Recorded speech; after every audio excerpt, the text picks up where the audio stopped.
Bonjour à toutes, bonjour à tous, bienvenue dans le format 3x15 de SQN Media, le podcast porté par l'agence Sine Qua Non Conseil, le podcast qui explore les succès emblématiques des relations publiques et qui s'inspire des négociations les plus marquantes, que ce soit en diplomatie ou en géopolitique. Le format 3x15, c'est un entretien de 45 minutes avec un expert en relations publiques, en diplomatie ou en géopolitique. Cet entretien sera donc diffusé sur toutes nos plateformes avec des vidéos distinctes de 3 fois 15 minutes. Nos auditeurs pourront également nous inspirer à leur tour s'ils le souhaitent en commentant nos vidéos. De passage à N'Djamena, j'ai l'honneur d'être reçu par Mohamed Saleh Al-Nadif, une éminence de la diplomatie africaine. Il a été tour à tour ministre des Affaires étrangères du Tchad à 2 reprises, représentant de l'ONU au Mali. Il a également été ambassadeur de l'Union africaine auprès de l'Union européenne. Et j'en passe. Avec lui, nous plongerons dans les grands diplomates, cet ouvrage écrit par Hubert Védrine et qui célèbre les grands diplomates à travers l'histoire. Parmi ces grands diplomates, 2 géants africains, l'Égyptien Boutros Boutros-Ghali et le Ghanéen Kofi Annan, qui ont été tous les deux des secrétaires généraux de l'ONU. Avec son expertise, Mohamed Saleh Al-Nadif nous partagera donc son regard sur ces 2 grands hommes et l'héritage qu'ils ont laissé et qui pourrait servir à l'Afrique contemporaine. Bonjour Mohamed Saleh Al-Nadif. Bonjour. Merci de nous recevoir chez vous à N'Djamena. Nous allons donc parler dans la deuxième partie de Kofi Annan et de Boutros Boutros-Ghali, savoir si vous les avez déjà rencontrés, qu'est-ce que vous tirez de leur expérience. Dans la troisième partie, nous parlerons plus de leur héritage. Mais avant ça, on va faire connaissance avec vous. Vous êtes donc un Tchadien originaire du Wadi Fira dans l'est du Tchad. Ouais. On aimerait en savoir un peu plus sur votre enfance, votre adolescence, vos études, jusqu'à votre engagement politique au CDR. D'ailleurs, qu'est-ce que le CDR? Merci d'abord, je salue d'abord vos téléspectateurs. Mon parcours est classique. Je suis né dans la sous-préfecture de Kadjmar, dans le département d'Al-Biher, dont le chef-lieu est Arada. J'ai fait mes études primaires à Arada. Et quand je dis classique, dans le temps, il n'y avait qu'un seul lycée au niveau du Nord. Donc après Arada, je suis venu à Béché, où j'ai fait la 6e, 5e, 4e et 3e jusqu'à mon BEPC. Après cela, je suis venu à N'Djamena faire donc la seconde, la première et la terminale, où j'ai obtenu mon bac C en 1974. Après cela, j'ai pu bénéficier d'une bourse pour aller à Madagascar, dans ce qui est communément appelé École polytechnique de Madagascar, qui entre-temps accueillait beaucoup d'Africains. C'est une école au niveau africain qui a accueilli beaucoup d'étudiants. Et c'est là-bas que j'ai fait mes études d'ingénieur des télécommunications que j'ai fini en 1981. D'accord. J'avais demandé comment j'ai rejoint les rébellions ou parler. Mais expliquez-nous d'abord brièvement, expliquez aux gens qui ne savent pas ce qu'est le CDR. Oui, je viendrai. À notre époque, dans les années 60-70, ces années sont caractérisées par les luttes de libération nationale au niveau du continent africain. Ce sont aussi les années où les contestations de l'ordre colonial sont à la mode. Et ce sont nos principaux abreuvoirs au point de vue idéologique dans le temps, c'est les abreuvoirs de jeunes de notre génération. C'est dans ce contexte qu'a été créé le Front de libération nationale du Tchad, Frolina, le 22 juin 1966 à Niala, au Soudan. Et donc, en tant que jeune, ayant vu un mouvement qui s'est créé, qui a une idéologie axée sur la justice sociale, c'est tentant. Et c'est comme ça que beaucoup de jeunes de notre génération ont soit rejoint les rangs du Frolina, abandonnant les bancs de l'école, soit qui ont pris les cartes d'adhésion et ont continué leurs études. Ce fut mon cas, où j'ai pris la carte d'adhésion du Frolina depuis 1977, tout en continuant mes études. Et ce qui fait que, après la fin de mes études, c'est tout naturellement que je rejoins le Tchad et je rejoins le rang du gouvernement d'union nationale de transition qui, il faut le souligner, dans le temps, regroupés parmi les 11 tendances signataires de l'accord de Lagos, 9 sont issus du Frolina, dont le CDR.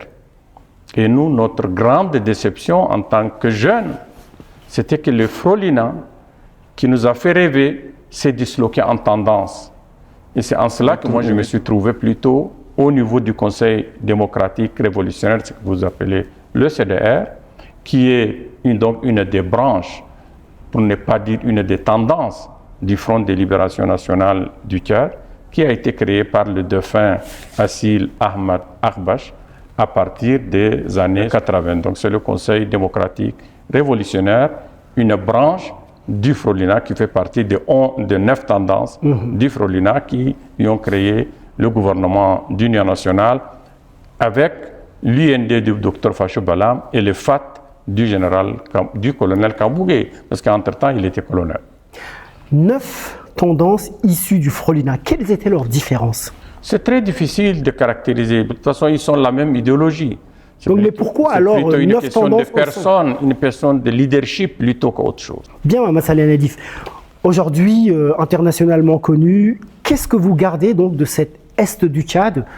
Oui, qu'est-ce que vous gardez qui sera toujours en vous, malgré qu'aujourd'hui vous soyez reconnu à l'international, vous êtes un homme du village mondial. Qu'est-ce qui vous retient? Qu'est-ce qui vous inspire? Qu'est-ce qui vous fait penser à votre région en permanence? À ce Wadi Fira que vous aimez beaucoup?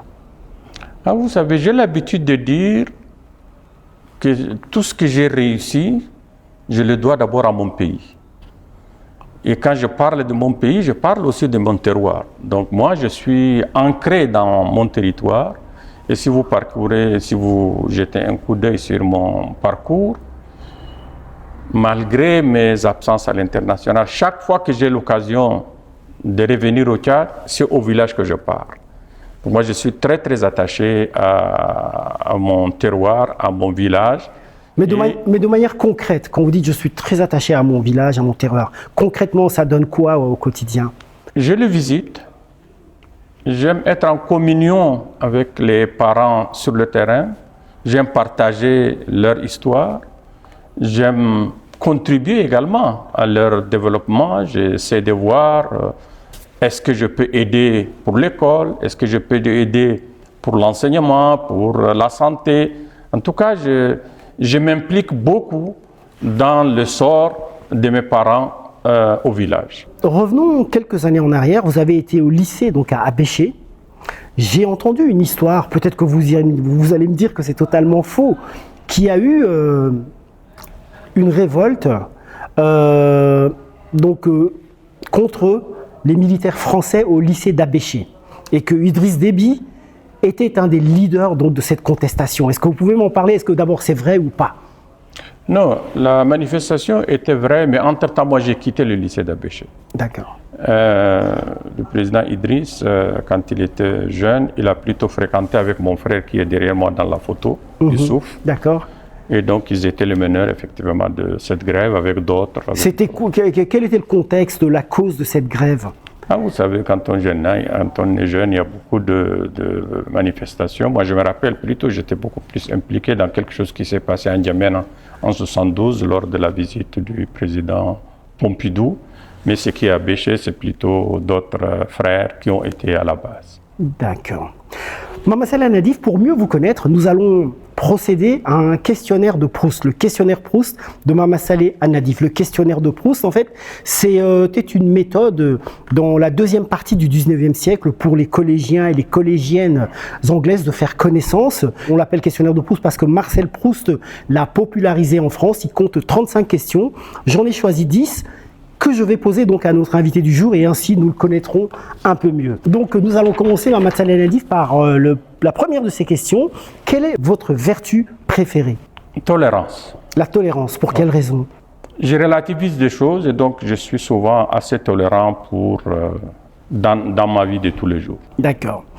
Quelle est la qualité que vous préférez chez une personne, un homme ou une femme, peu importe? J'aime chez un homme l'humilité et l'esprit d'entreprise. l'esprit d'initiative de façon générale, mais surtout l'humilité. Avez-vous un exemple de personnage connu qui incarne donc ces qualités-là? Ouais. Que vous connaissez, bien sûr. Oui, j'en parlerai puisque vous m'avez demandé référence. Moi, je parle souvent, mon exemple type de l'humilité, c'est le président Goukouni Ouédé. D'accord. Que j'ai côtoyé. Petite parenthèse, Goukouni Ouédé, homme donc humble pour vous, pour quelles raisons, dans quelles circonstances avez-vous constaté cela? C'est récent ou bien très ancien? Non, je l'avais connu quand nous étions dans la rébellion, quand nous étions dans la lutte armée. Il était président du gouvernement d'Union nationale, j'en fais partie. Et j'ai eu à le côtoyer, j'ai eu à bivouaquer avec lui, j'ai eu à voyager avec lui. Et surtout, j'ai eu à lire ses livres, les 2 tomes qu'il a publiés. D'accord. Donc pour moi, c'est vraiment le summum de l'humilité et de la résilience. Et de la résilience. Votre rêve de bonheur, Mohamed Saleh Nadif? Je rêve dans une société où il règne la justice sociale. Je ne vois pas un bonheur sans justice sociale. Quel est votre auteur favori, que ce soit en géopolitique ou dans d'autres domaines? Bon, moi je dis votre auteur, ça peut être vos auteurs. Oui, j'aime souvent les auteurs qui parlent de l'histoire du monde, qui font des analyses. J'aime les grands débatteurs ou les grands journalistes tels que j'ai eu un type comme Roland Dumas, Védrine dont vous parlez. Hubert Védrine, oui, donc l'auteur du que j'ai beaucoup l'ouvrage. côtoyé. On était au même moment ministre des Affaires étrangères ensemble. Et il y en a d'autres. Quel est votre héros de fiction préféré? En général, j'aime pas les fictions. Parce que je trouve que, bon, on imagine, on dit du tout. Moi, j'aime la réalité, j'aime le réalisme, mais j'aime pas les rêves qui, quelquefois, peuvent t'égarer sans pouvoir te donner quelque chose. Non, mais par exemple, vous étiez adolescent dans les années 1970, c'était l'époque des grands films westerns. Est-ce qu'il y a quand même des héros de films ou bien des héros de livres que vous avez appréciés? Oui, bon, quand on était jeune, on rêve. On lisait la littérature de Lénine, de Castro, de Che Guevara. Non, mais là, on est toujours dans le... Je voyais les films Z. Voilà. Et autres, moi, c'est tout ce qui lutte pour la justice sociale qui m'intéresse. Le reste, le rêve, c'est pas tellement... Même pas un peu de légèreté dans la vie Assez réservé. Assez réservé. Oui. D'accord. Mohamed Saleh Nadif, quel est votre héros dans la vie réelle cette fois? Oui, c'est là où je te disais que, bon, moi, en général, avant de poser chaque acte, je pense à mon père. Pour sa sagesse, pour sa patience. Il a été chef de canton dans des conditions très difficiles et je m'en inspire chaque fois que je vais poser un acte. Maintenant, comme je te l'ai dit, pour ce qui est de la lutte, j'ai eu à côtoyer 2 personnages, Goukouni Ouédé et Assil Ahmed Arbache. Assil Arbache pour son franc-parler, pour son endurance également, pour sa détermination. D'accord. Et comme je disais, Goukouni, pour l'humilité et sa résilience. Le personnage historique que vous appréciez le plus? J'apprécie tous ceux qui se sont sacrifiés pour les bonnes causes. Nelson Mandela? Bon, c'est sûr que Nelson Mandela, c'est le personnage rêvé de tous les gens. Mais c'est vrai que il a sacrifié sa vie. Et là, c'est quelque chose, un personnage, c'est vrai. Et surtout que j'ai eu à le connaître de son vivant. J'ai eu assisté des réunions où il était chef. Et que gardez-vous de Nelson Mandela à l'esprit? C'est la densité. C'est la force qu'il dégage quand il est avec vous, quand il prend la parole. D'accord. Votre principale qualité, Mohamed Saleh Nadif? Je ne sais pas si on peut se juger soi-même ou savoir ses qualités, mais j'aime la fidélité dans l'amitié, mais aussi la franchise dans l'amitié, et donc j'aime pas le mensonge. La faute qui vous inspire le plus d'indulgence? Les erreurs. L'être humain peut faire des erreurs. Si je suis arrivé vraiment convaincu que c'est par erreur qu'il le fait. Vous êtes indulgent en général, quelle que soit la faute. C'est ça que j'ai dit, quoi. Je suis indulgent. J'ai réfléchi d'abord avant vraiment de condamner quelqu'un. Pour terminer, donc, votre questionnaire de Proust, quel est votre état d'esprit actuel, aujourd'hui, vendredi 28 mars, avant-dernier jour peut-être du Ramadan? Un peu fatigué peut-être, mais je suis serein et mature. D'accord. Pour quelle raison? Mais chaque fois que je vois dans le rétroviseur, j'apprends à relativiser les choses. Et donc, ça me dit que quelle que soit la situation que toi tu vis, tu aurais pensé qu'il y a d'autres qui vivent une situation encore plus difficile que la tienne. Et donc, je suis souvent serein. Et plus je grandis, évidemment, comme je l'ai dit, je deviens mature, je comprends les choses. Et je ne réagis pas au pif, j'essaie de réfléchir avant d'agir. Merci Mohamed Saleh Al-Alif, nous avons donc fait plus largement connaissance avec vous. Nous allons maintenant entrer dans le vif du sujet, dans la deuxième partie de notre grand entretien.